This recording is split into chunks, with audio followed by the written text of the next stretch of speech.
Ladies and gentlemen, it's your one and only Realtor, Anthony E. Crawford.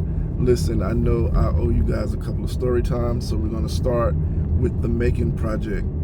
The Macon Project is the investment property that I just closed on a couple of days ago, right? It's my first solo investment property. I'm super excited about it. I'm going to give you kind of the backstory on how I came to even purchase that property.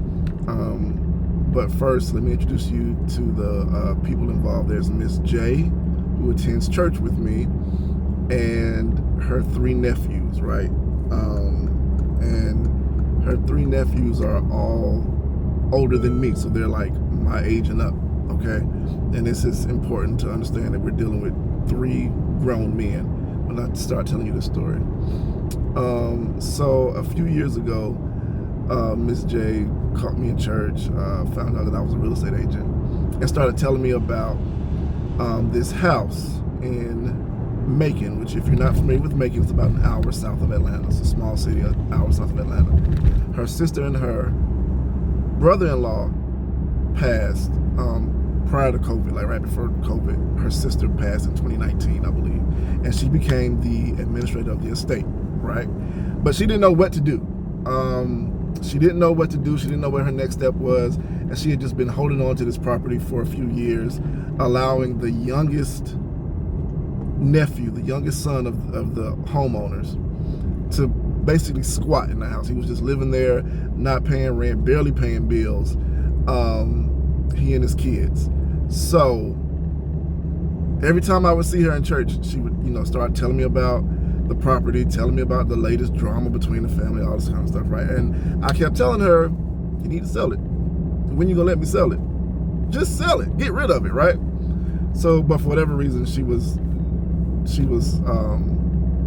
hesitant to sell it.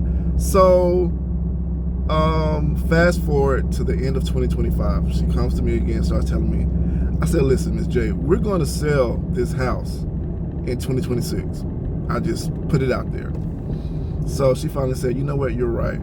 You're right, I trust you. What I didn't realize is that those first couple of years of her just telling me stories and keeping me updated, it was her way of, I guess, building trust with me. I didn't realize it at the time. So I said, listen, we're selling this house this year. So she says, yes, you're right.